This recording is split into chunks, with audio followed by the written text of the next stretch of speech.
Welcome to this presentation of critical thinking and learning. This presentation is the second in a four-part series called Understanding How You Learn, and this series is put on by the Academic Success Center.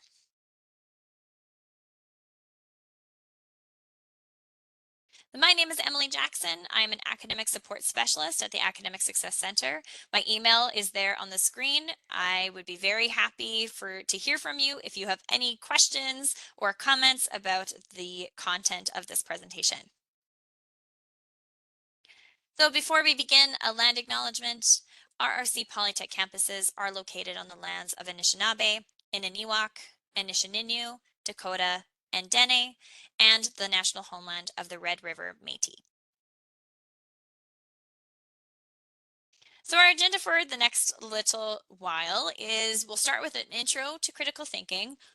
What even is it? You may have heard it in your classes or in your assignments. You're being asked to do this, but what is it? We'll talk about barriers to critical thinking, reasons why some may find this challenging in certain situations, and we'll talk about how you can practice critical thinking and become a stronger critical thinker. And we'll look at a few example scenarios of what this might look like for college students. Throughout this presentation, I want you to remember that critical thinking is not dependent on your program or your course. Critical thinking is something that comes up in all types of different learning. It also comes up in all different types of decision making as a student. So we'll talk about some of those examples and things like that will come up. But critical thinking is not just thinking about a complicated theory or a complicated source of information. Critical thinking is something that we do or can do all the time as we make decisions and learn new information as college students. The one other note before I begin, there are a few activities in this presentation. Because this is a recording of the presentation, I will encourage you to pause the recording to complete some of those activities. If you do that, which I hope you will then be able to maybe connect or relate a bit better to some of the reflective comment that I will make about those activities after you've completed them. So I hope that you'll pause the recording, complete the activities, and then when I go through and talk about what you may have experienced, you will be able to connect with that information. All right, let's begin. So, intro to critical thinking. What is it? Here's a definition of critical thinking. It's not the definition. There are many different ways we can talk about critical thinking. But let's start with thinking about it as the use of judgment. Well, I should say the deliberate use, the purposeful, intentional use of judgment together with knowledge as part of a thought process. So the evaluation or judgment of something, is it good or bad, right or wrong, relevant, irrelevant? Together with knowledge. Knowledge can be information, context for that information as part of the thought process, or we could say part of the learning process. I really like to think about and talk about critical thinking as a tool for gaining and learning information. In college, you have a lot of information coming at you all the time. So using critical thinking can help you to sort through, evaluate, apply, learn that information. But I like to think of it as a tool because a tool is something that can be used. And as the user of a tool, you can practice using that tool and become better at it, more skillful at applying it in many different situations. So critical thinking is a very versatile tool, as we will see today. Let's start by taking a look at this painting. If you take a look at it, you might notice that there's kind of two colors here. There's a red and kind of an orange. You might notice that it seems to be fairly simple. There's a lot of white space that has no paint on it. You might also notice there's no specific image. It's not a painting of a person. There doesn't seem to be any specific concrete thing in this photo. We could maybe call it a bit more abstract, non-specific. You might also be thinking things like, huh, that looks like a child could do that, or maybe I could even do that.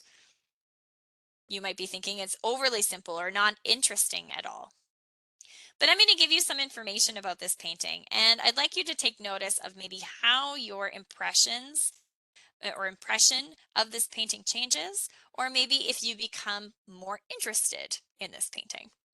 So the first piece of info I'll share is this painting in real life is actually 9 feet wide by 10 feet tall. That's pretty large. That's the size of the wall of the room that I'm currently sitting in. It's a huge painting. Another piece of info I'll share is that it is currently displayed in the National Art Gallery of Canada. The National Art Gallery is in Ottawa. It is home to many of the famous or more prestigious works by prestigious Canadian artists, past and present, as well as art from other parts of the world. But this painting is currently in National Art Gallery of Canada. You can go and see it. The next piece and the last piece of info that I'll share is that this artist, the artist who painted this painting, his name is Mark Rothko. And in 2012, one of his paintings sold at an auction for 86.9 million American dollars. And that was in 2012. So not this painting, but another painting by the same artist sold for that much. So with these new pieces of information that you've learned, how did your thoughts about the painting change as you learned each new piece? My assumption is that when you learned the size and where it's kept and you learned a little bit more about the artist who did it, you maybe became more interested in the history or the story of this piece of art. You still might not like it. That's not the point. But by gaining information or some context about this painting, I imagine that your thoughts or ideas about this painting have changed somewhat. So this kind of exercise, we can apply this to all sorts of different types of learning. Imagine that you are learning a theory in one of your classes or a math equation in another one of your courses. With that theory, if you just know the theory, but you don't know any information about why that theory is important, or how that theory may apply to other parts of your learning, or how that theory may actually come to play in certain job or career situations. With that math equation, if you only know the equation, but you don't know how to use it or in what situations to use it in, there's not a lot of learning that can happen there. However, the more information we gain, the better that you can understand the information, apply the information, and evaluate what you've learned, which are essential parts of the learning process.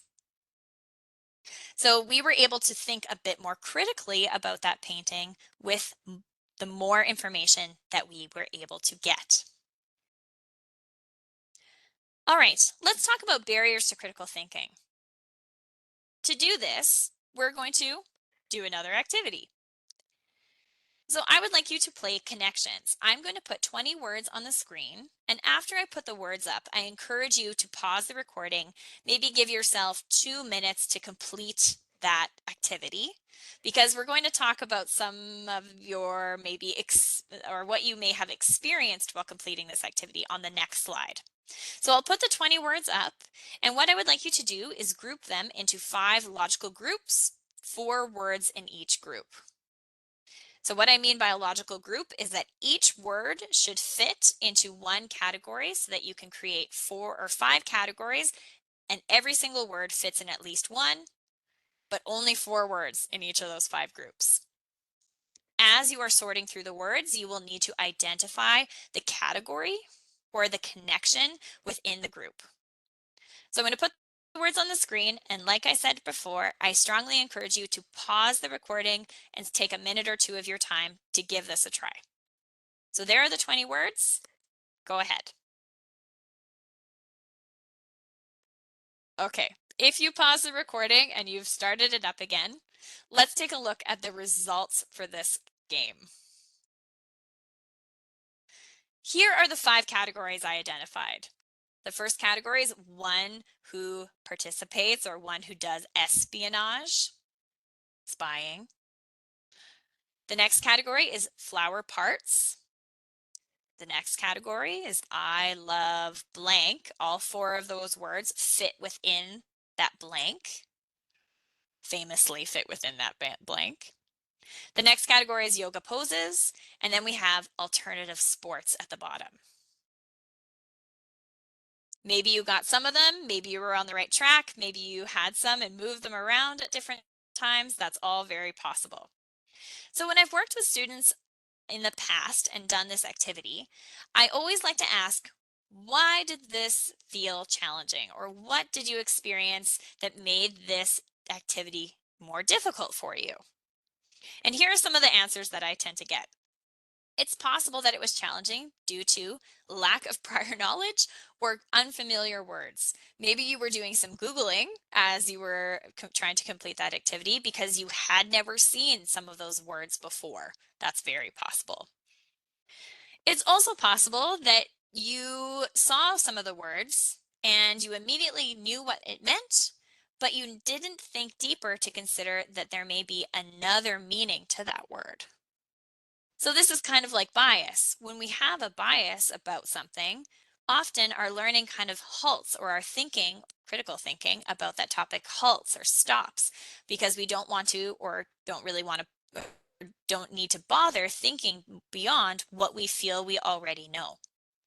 So for example, you might have looked at the word stalk. Stalk can be a verb and a noun. The verb most commonly means to follow somebody, maybe without them knowing. Whereas the noun stalk is part of a plant or part of a flower in this case.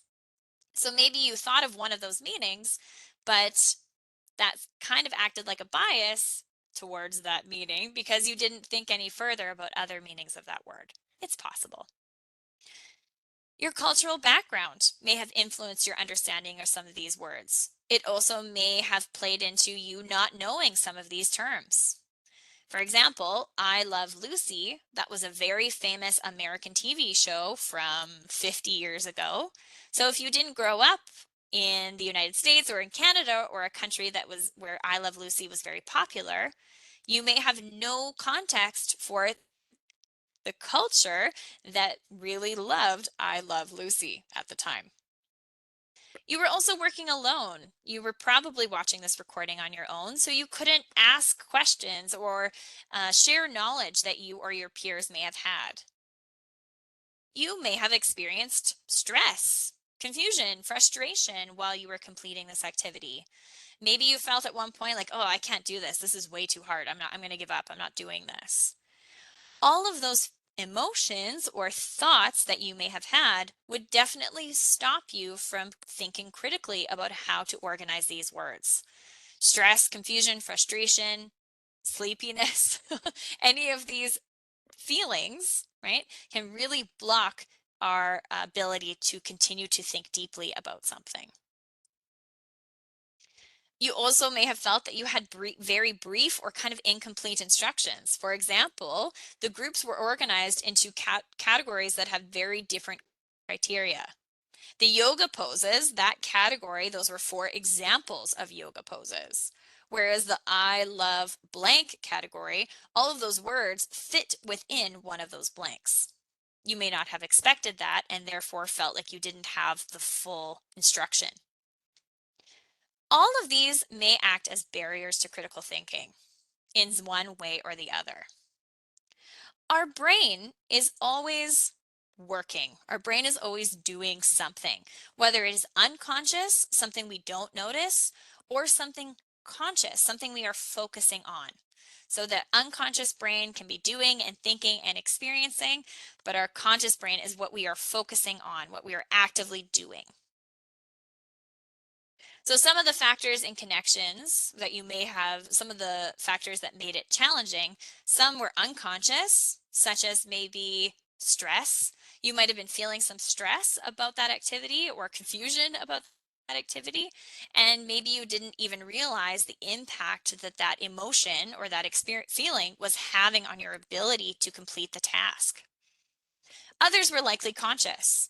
For example, you probably looked at some of those words and said, I don't know that word. So you were focusing on the fact that you didn't know it.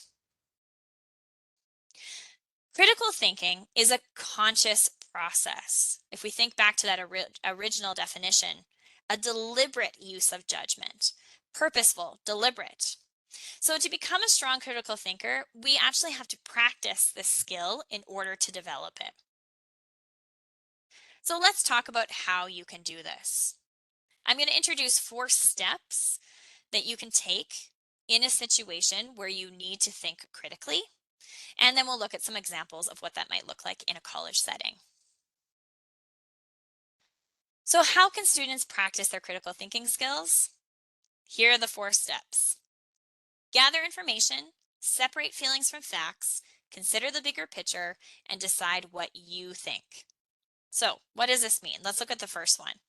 When we gather information, this might look like clarifying details, analyzing the situation, maybe asking questions about what we're trying to think critically about. Separating feelings from facts, this may involve identifying some of the assumptions that you have when you began to think about this topic and working to set them aside. It also might involve you considering whether or not you have some bias about this topic that is impacting your learning. We also need to consider the bigger picture. So consider other people's viewpoints, consider other perspectives. This may require us to ask questions of people around us or experts. It also may require some research, some additional information gathering. Finally, once you've done that, hopefully you can decide what you think. So you can make a decision about that topic. You may be able to back up or justify your decision or your view. It's also possible that you will change your mind when you've gathered all of that information, considered other perspectives, considered your personal bias, and that may change your mind about how you think or how you approach that topic that you've been thinking critically about. So let's look at an example and see what this might look like. First, we'll look at this example of Sarah studies. So consider the following college scenario. Sarah is studying in the full stack web development program. Sarah is new to computer programming, so she has learned a lot of new information in the first few modules of her coding course. She has her first quiz coming up in a few days, and due to the amount of new information, Sarah is feeling very overwhelmed when she sits down to study for her quiz. All right, so let's take that scenario and let's consider how Sarah can apply the 4 steps to think critically, and how will this benefit her? So what should she do? She's going to gather information. What this might look like for Sarah is reviewing what she knows about the quiz.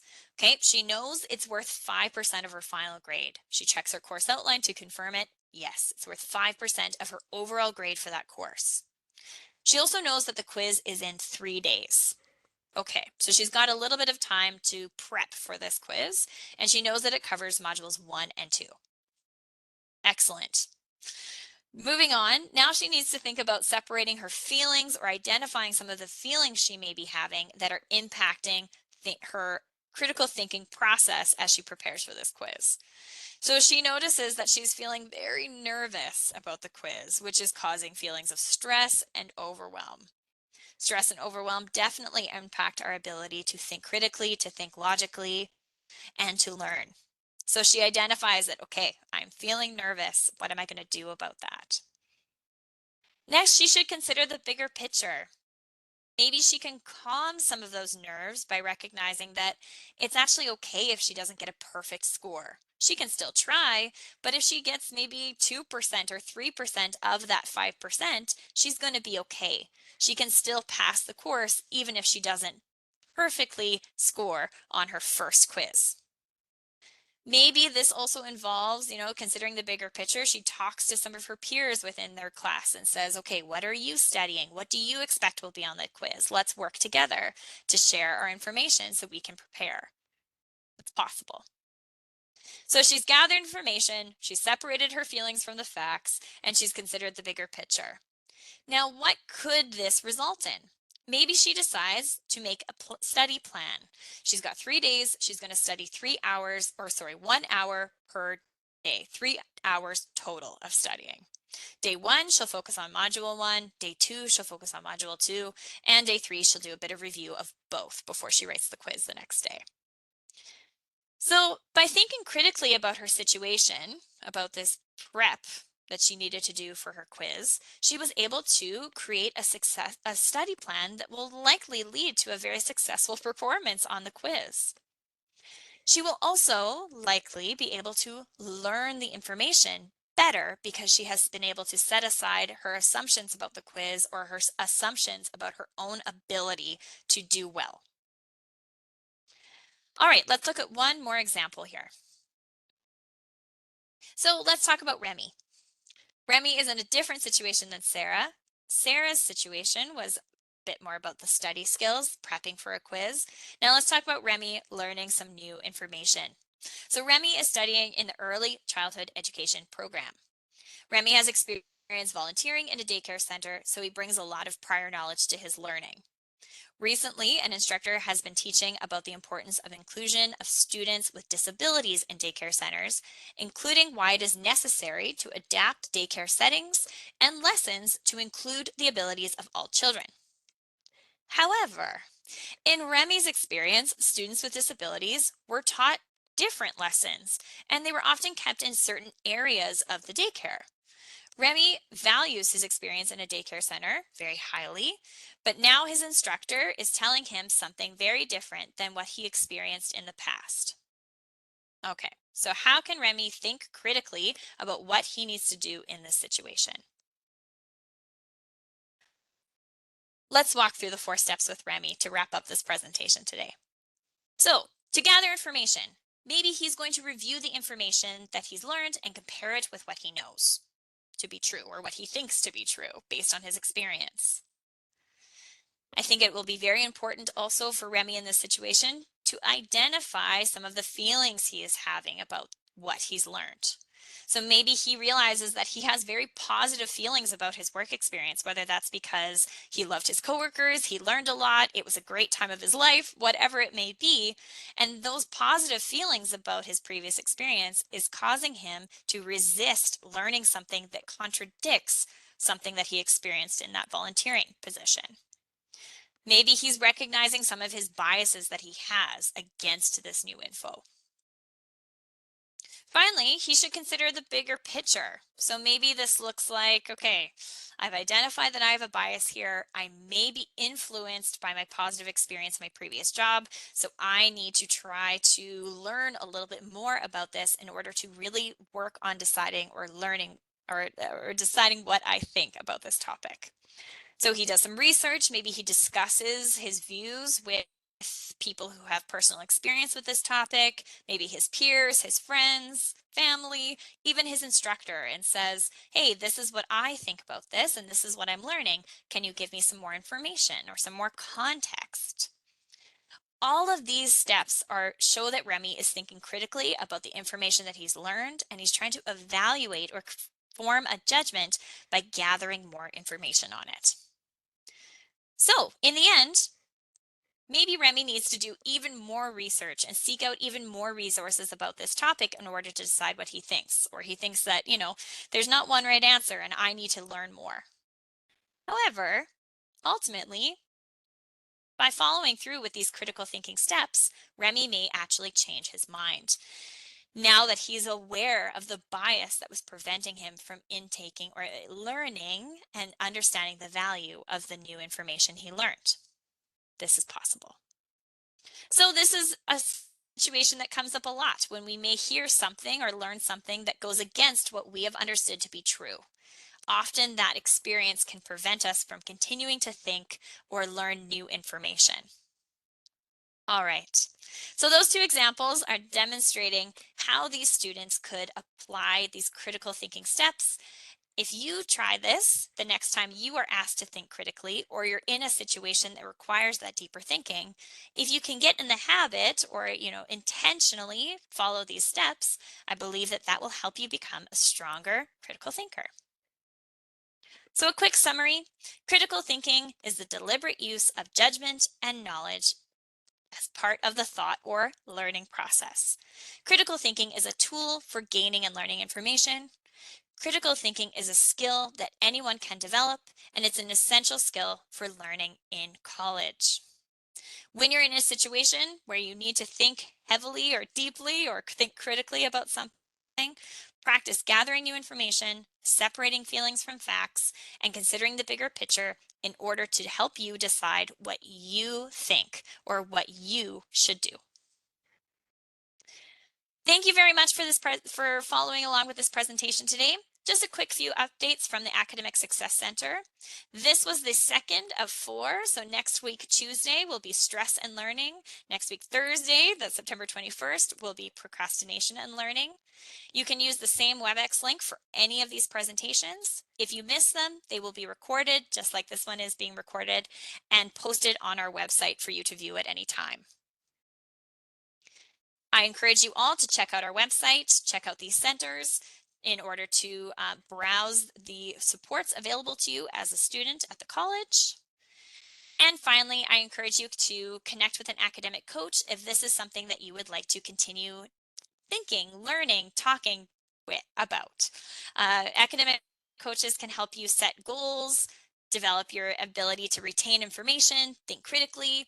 They can help you with procrastination. They'll explore some anti-procrastination tools with you, develop organizational techniques, perform better on tests and quizzes, balance home life, any skills that are related to your life as a student at the college. You can book an appointment with an academic coach by following that link there on the screen or checking out our website, the Academic Coaching and Study Skills widget in the top right there. All right, there's my contact information one more time. Thank you so much.